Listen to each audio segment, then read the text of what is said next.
From the math packet on page 7, again, this is a review.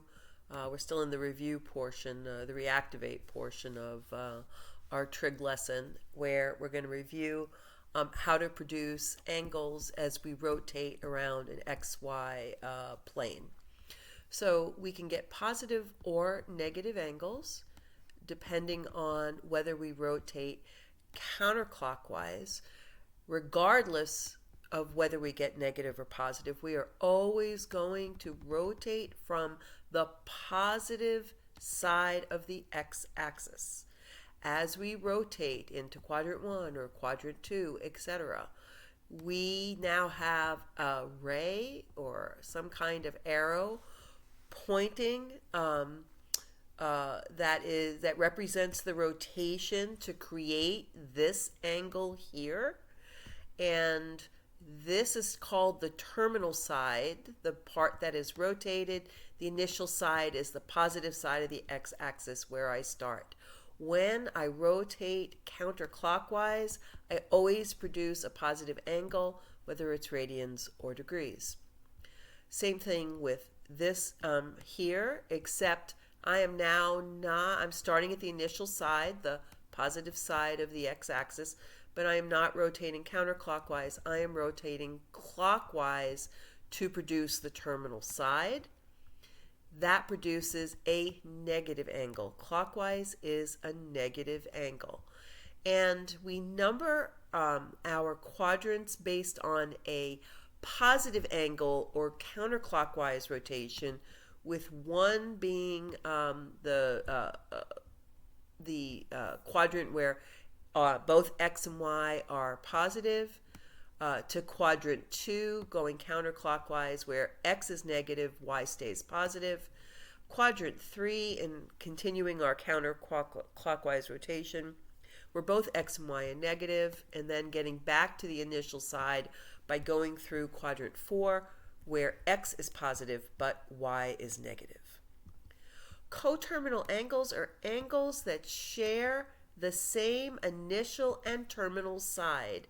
How do we get those angles? We get those angles by adding 360 if I am dealing with an angle that's given to me in degrees, or adding or subtracting 2 pi if the angle is given to me in radians.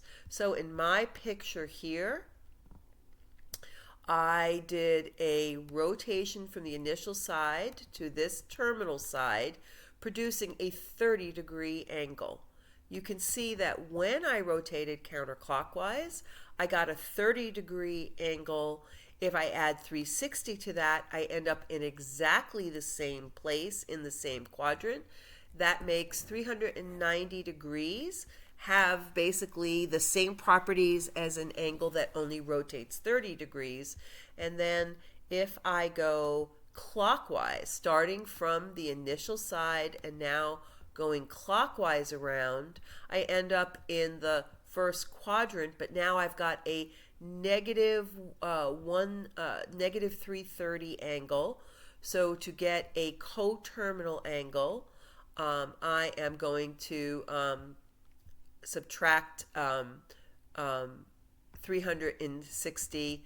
That gives me a coterminal angle to the 30-degree angle that I did initially. Example 1 says, find a positive and a negative angle that are coterminal. You should really probably try these on your own. Again, it's given to you in degrees, so to find the negative angle, you're going to subtract negative 360. To find the positive angle, you're going to add 360. Same thing with negative 60. Adding 360 gets me the positive coterminal angle. Subtracting 360 from negative 60 gives me the negative terminal angle. C is a little different because obviously it's in radians. So now I'm adding 2 pi. 2 pi is the same as 8 pi over 4. So 1 pi over 4 plus 8 pi over 4 is 9 pi over 4. From pi over 4, I also have to subtract 2 pi. 2 pi is the same as negative 8 pi over 4. So 1 pi over 4 minus 8 pi over 4 is negative 7 pi over 4. Again, a positive and negative coterminal angle. This is also a review from last year. So what this is saying is, when we did the first few pages of the packet, we talked about triangles. Starting on the last couple of pages plus the top of this page, we started talking about rotating to create angles. And now we're talking about rotating to create angles, or specifically triangles, within a circle. So this is the beginning of the unit circle, and try to remember that the word trigonometry means triangles in the circles to solve problems. So theta is the angle that I've created starting at the initial position. So I've started here and I've rotated to the terminal side. So between the initial and the terminal side, I have this angle theta. I drop down a line every time to make a triangle in the circle. And then I'm going to label, rather than with opposite, hypotenuse, and adjacent, I'm going to label things with our radius, which is the same as the hypotenuse, y, which is always going to be the opposite to our created angle, because it's very important to understand the only angle I'm talking about is the central angle to the center of the circle. I'm never going to be talking about the angle here or the angle here. It is always going to be where theta is, and theta is made by rotating the initial side to create a terminal side, and the angle in between made with the origin. So r is the distance from the point that we've created by the rotation, and our radius calculation, remember, is nothing more than Pythagorean theorem rearranged to solve for the hypotenuse. So in previous pages, we talked about sine not only as opposite over hypotenuse, but as y over r, cosine not only as adjacent over hypotenuse, but as x over r, and tan not only as sine over cosine, but as y over x.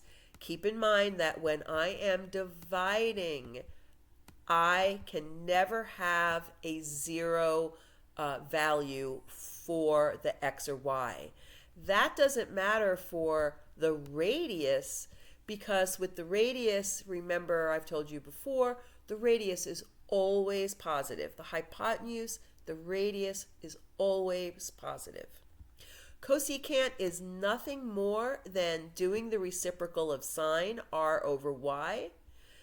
Secant, the reciprocal of cosine, r over x, and cotan, x over y.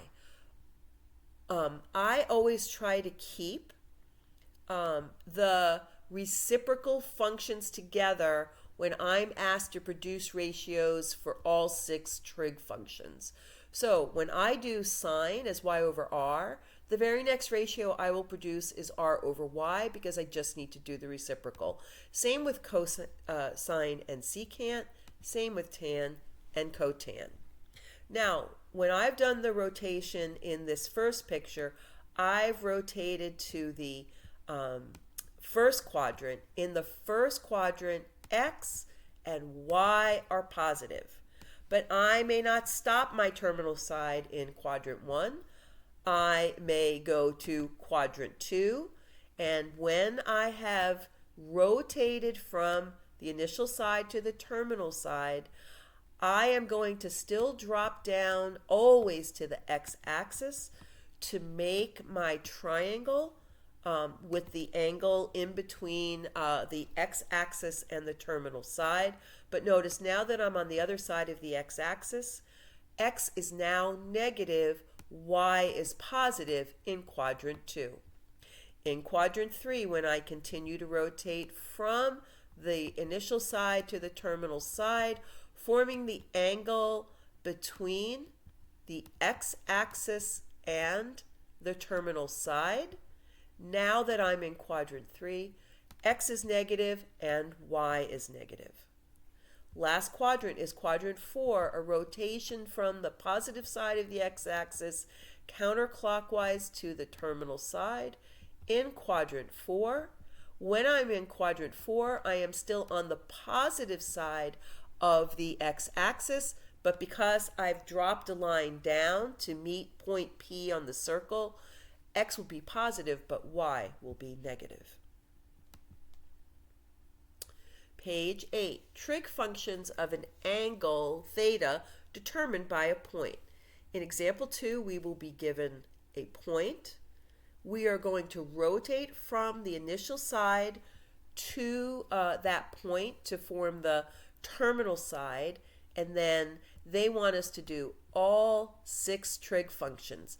So in order to do this, it does not say it's the unit circle. So we must calculate our R value first. Our R value is the hypotenuse of the circle. I have started at the initial side.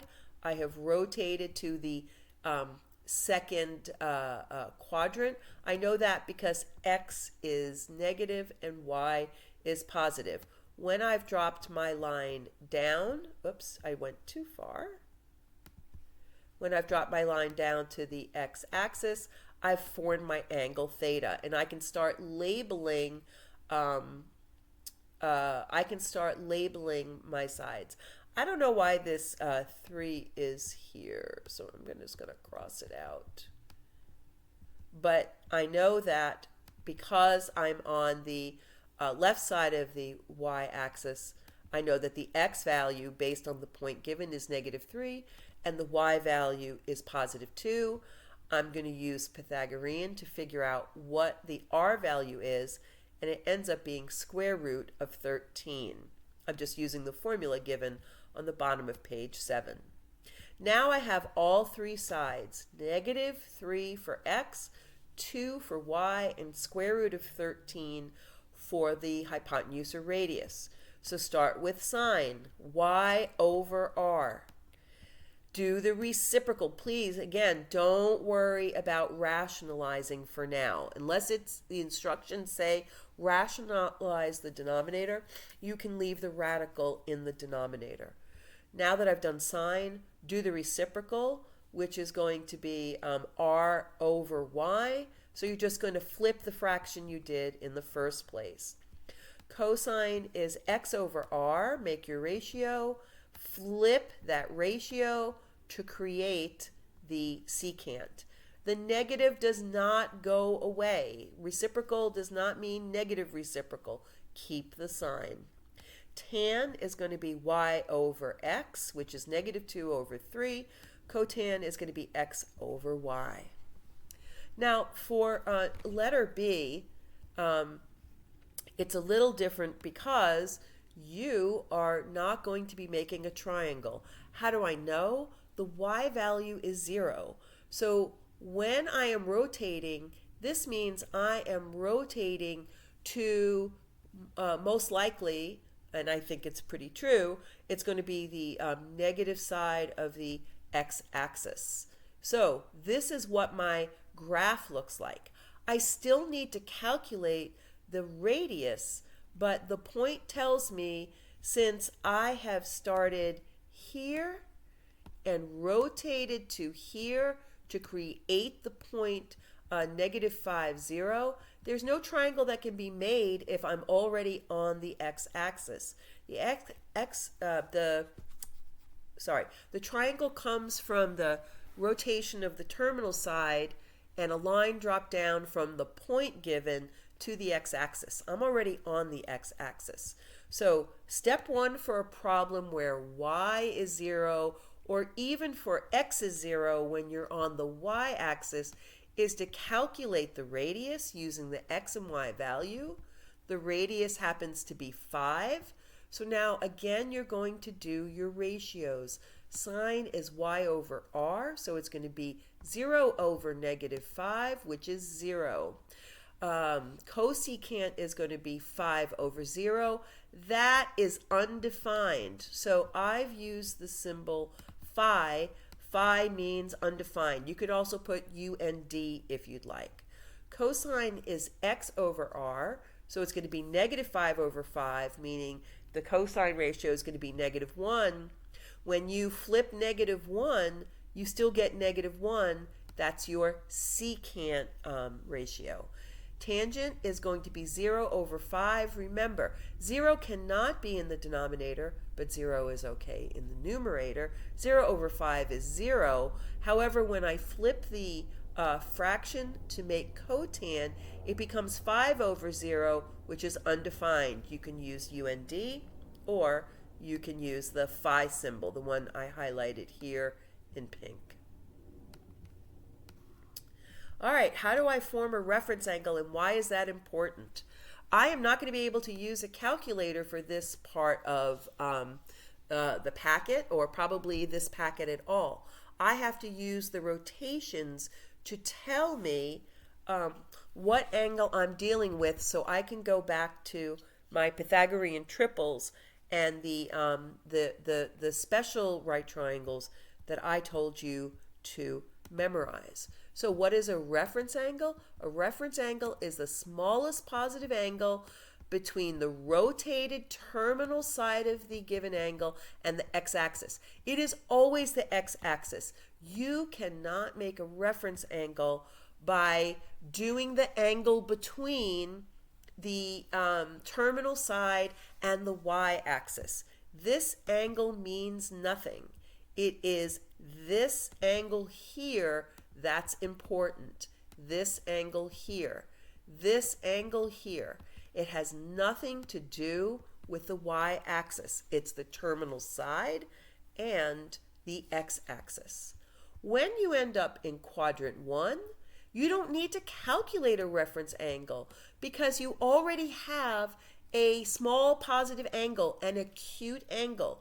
A reference angle is always acute. It is always less than 90 degrees.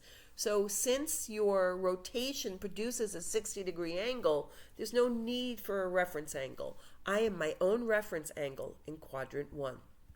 In quadrant 2, I have rotated to a place where I am forming a 60-degree angle. How do I know that? Because I've rotated 120 degrees to get into quadrant 2. And I know that I can find the reference angle in quadrant 2 by doing 180 minus 120. That is the given angle. That gives a reference angle of 60. And often I'm going to label it this way. It's going to be theta. Theta is the given angle, in this case 120 degrees, but my reference angle for that same angle is 60 degrees. When I rotate to quadrant 3, I have rotated to here. They gave me an angle of 240. How do I figure out what the reference angle is? In quadrant 3, the formula is this.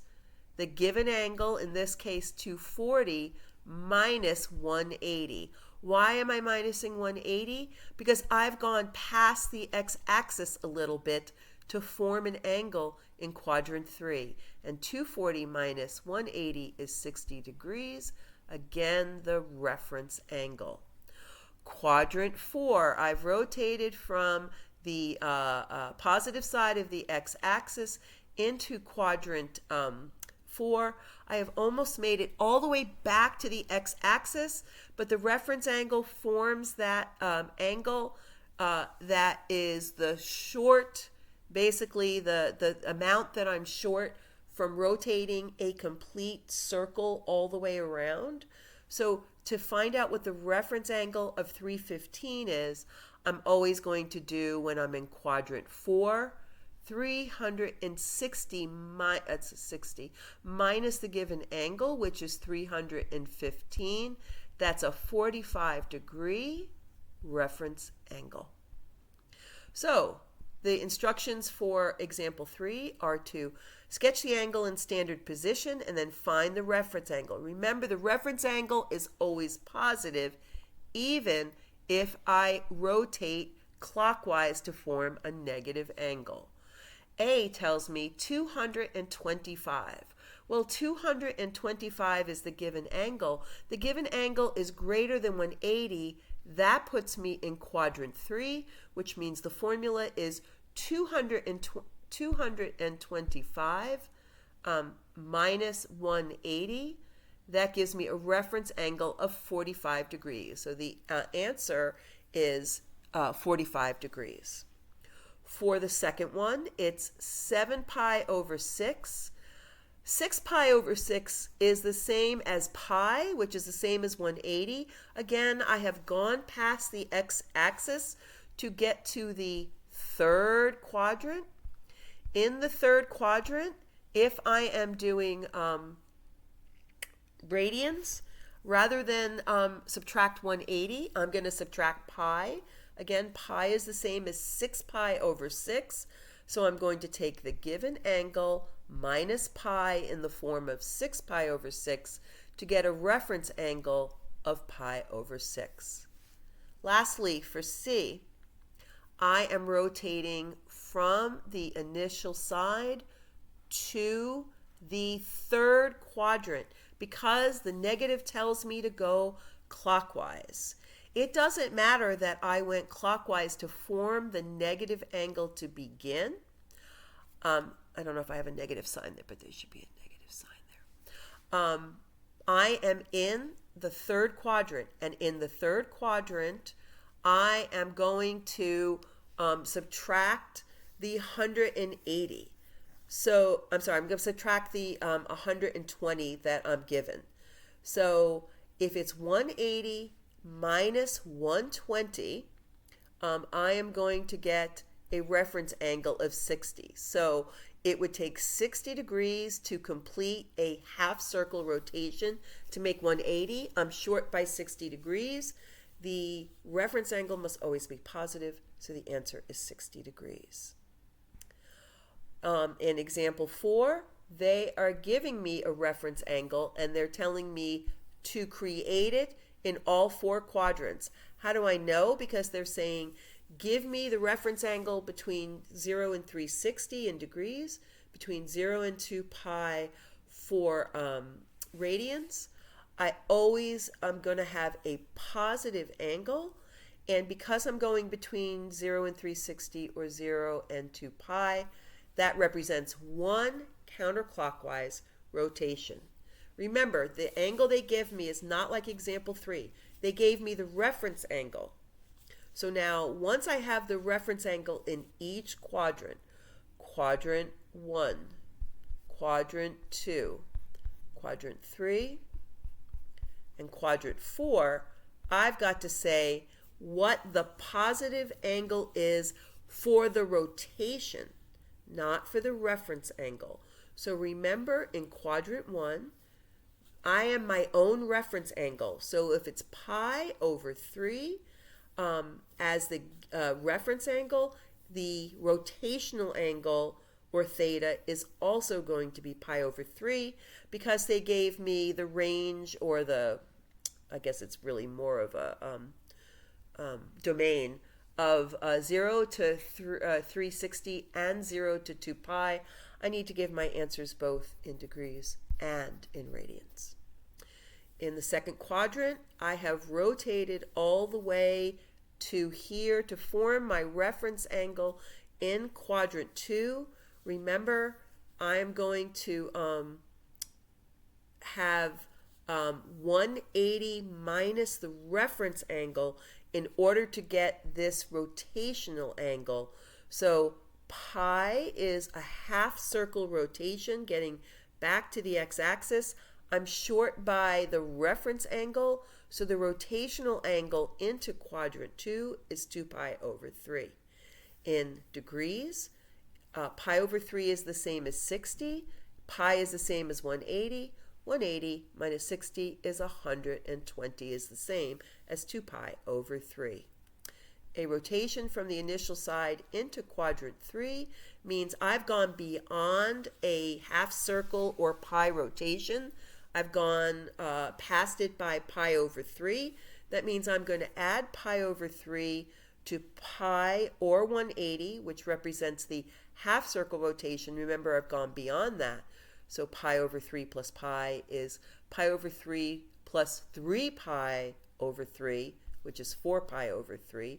Or pi over 3 is the same as 60. 180 plus 60 is 240. In quadrant 3, it is 240. A rotation counterclockwise into quadrant 4 to produce the reference angle of pi over 3 means I'm going to take 2 pi. 2 pi represents an entire rotation. I'm short. I'm short by the reference angle. I'm short by pi over 3. So to find out the rotational angle by going one counterclockwise rotation almost back to the initial position is 2 pi minus pi over 3 or 5 pi over 3. Remember, it's 8 pi over 4. I'm sorry.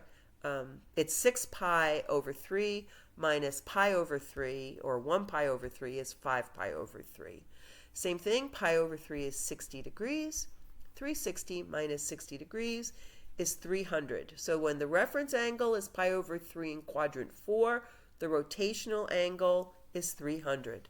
When the reference angle is pi over 3 in quadrant 3, the rotational angle is 240. When the reference angle is pi over 3 in quadrant 2, the rotational angle is 120 degrees from the initial side, the positive x side of the x-axis. And then when I'm in quadrant 1, the reference angle is the same as the rotational angle, so it's pi over 3 or 60. Last page for this video, reference triangle. Draw an angle in standard position, label point P on the terminal side. So what this is saying is I am going to be given an angle and I'm going to use that to find point P, because remember, to do these ratios I need an x, y, oops, that's supposed to be an x, y point and a radius. So I'm going to use the drawing of the angle to determine my x, y, and radius, and I'm going to use what I know about special triangles. Which special triangles? The ones we've dealt with before, 30, 60, 90, and 45, 45, 90. Pay careful attention to whether my x's and y's, never the radius is always positive. Pay attention to what quadrant I'm in, because that's going to determine whether x or y or both are positive or negative. Your hypotenuse or your radius is always positive. Okay, so they give me the angle 5 pi over 4. Well, 5 pi over 4 is a little bit past pi. Pi is 4 pi over 4. I'm at 5 pi over 4. That puts me in the third quadrant. If I'm in the third quadrant, then I'm going to do the angle, the angle given minus pi to get pi over 4 as the reference angle. Remember, pi over 4 is the same as our 45, 45, 90 degree right triangle. So I'm going to label my sides with 1, 1, and square root of 2, but I'm going to pay attention to the fact that I am in quadrant 3. In quadrant 3, both x and y are negative. So they're both negative 1, and my radius, which is negative, is never negative, is square root of 2. So I am going to do my ratios now. I'm going to do sine and cosecant, because those are reciprocals of each other. Sine is y over r, negative 1 over square root of 2. Cosecant is r over y, which is square root of 2 over negative 1, otherwise known as square root of 2. Cosecant of the given angle is x over r, so that's going to be negative 1 over square root of 2. Don't worry about rationalizing. And again, secant is going to be the same as cosecant because the reciprocal is square root of 2 over negative 1. Tan is y over x, well, that's going to be negative 1 over negative 1, which is positive 1, and the reciprocal of positive 1 is positive 1. Now I'm going to work with you on example 6, number 1, and then I'm going to ask you to do both 2 and 3 by hitting pause on the video. Now this says secant. Secant is reciprocal of cosine. So I am going to use cosine with 2 pi over 3 in order to form my triangle. If it's 2 pi over 3, I know the reference angle is pi over 3. How do I know that? Because 2 pi over 3 is a little short of 3 pi over 3, putting it into the second quadrant.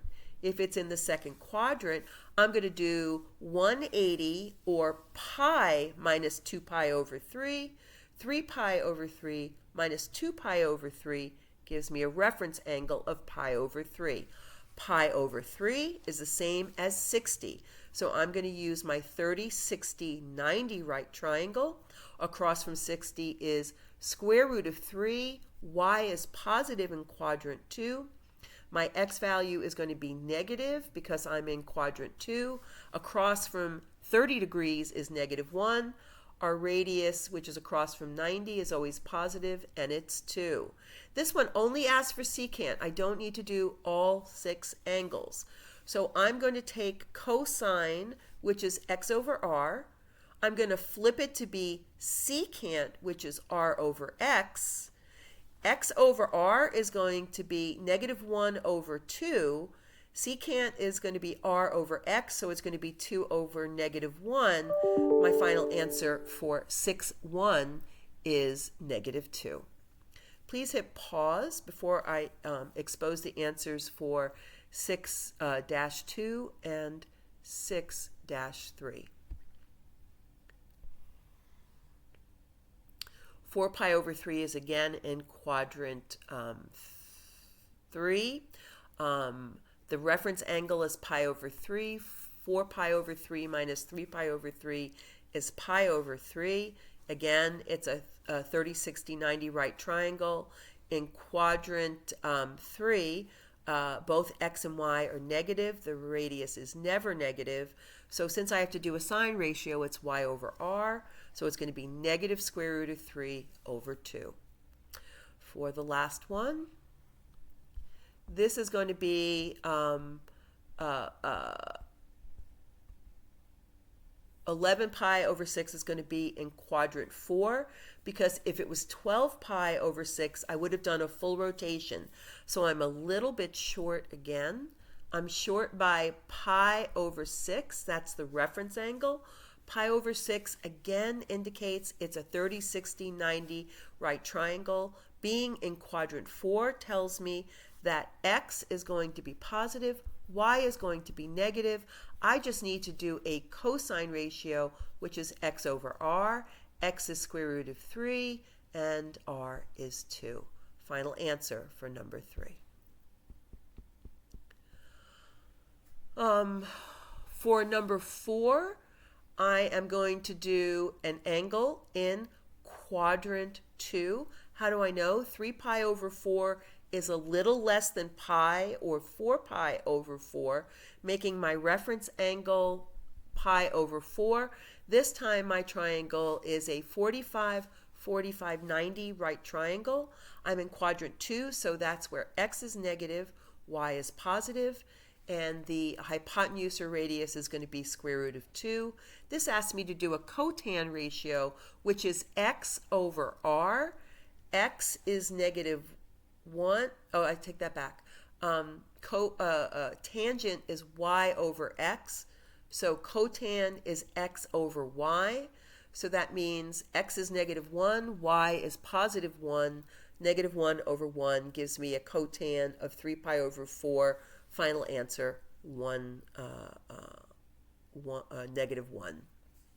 For number 5, it's cosecant, which is the reciprocal of sine. 5 pi over 3 tells me I have rotated to the fourth quadrant. In the fourth quadrant, y is negative, x is positive. Pi over 3 is going to be my reference angle because 2 pi minus 5 pi over 3, or 6 pi over 3 minus pi over 3 is pi over 3. Pi over 3 is 60 degrees. Again, I have a 30, 60, 90 right triangle. Across from pi over 3, or 60 degrees, is going to be negative square root of 3 because that's the y value. Across from 60 degrees, across from 30 degrees is going to be positive 1. X is positive in quadrant 4. The radius is 2, always positive. So my ratio, since sine is y over r, cosecant is r over y. R is 2, y is negative square root of 3. So final answer, negative 2 over square root of 3. Please pause and try number 6.